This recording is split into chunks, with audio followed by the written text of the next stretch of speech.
அமைந்த நேரத்துல இருந்து அமித்ஷா என்ன பேசிக்கிறாரு அப்படின்னா, தமிழ்நாட்டுல அதிமுக பாஜக கூட்டணி ஆட்சியை பிடிக்கும் அப்படின்னு சொல்லி பேசியிருக்காரு.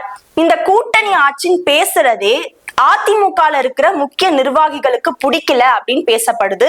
இப்ப நடந்த மாநாடுலயும் என்டிஏ கூட்டணி தமிழ்நாட்டுல ஆட்சியை பிடிக்கும் அப்படின்னு தான் அமித்ஷா அவர்கள் பேசியிருந்தாரு. அதே மாதிரி கடந்த சில நாட்களுக்கு முன்னாடி தமிழ் நாளிதழ்ல பேட்டி கொடுத்த அமித்ஷா அவர்கள் என்ன சொல்லியிருக்காருன்னா, தமிழ்நாட்டுல பாஜக அதிமுக கூட்டணி அமையும், அதுல அதிமுகவை சேர்ந்தவங்க முதலமைச்சர் வேட்பாளரா நிறுத்தப்படுவாங்க அப்படின்னு சொல்லியிருக்காரு. அந்த இடத்துல கூட அமித்ஷா இபிஎஸ் பேரை சொல்லாதது அதிமுக வட்டாரத்துல பெரும் வருத்தத்தையும் வேதனையும் ஏற்படுத்தி இருக்கு அப்படின்னு பேசப்படுது. இதுக்கு ஏன் இபிஎஸ் அவர்கள் பதில் கொடுக்கல அப்படின்னு எதிர்கட்சியினர் எல்லாம் இபிஎஸ் மேல விமர்சனங்களை வச்சாங்க. புதுச்சேரியில என்ஆர் காங்கிரஸோட பாஜக கூட்டணி அமைக்கிறாங்க. அதுல ஜெயிச்ச பிறகு புதுச்சேரியுடைய உள்துறை அமைச்சராகவும் சபாநாயகராகவும் பாஜகவை சேர்ந்தவங்க தான் போஸ்டிங்க்கு வராங்க. அதே ஃபார்முலாவை தான் பாஜக தமிழ்நாட்டிலையும் பயன்படுத்த பாக்குறாங்க அப்படின்னு அரசியல் வட்டாரங்கள் பேசிட்டு இருக்காங்க.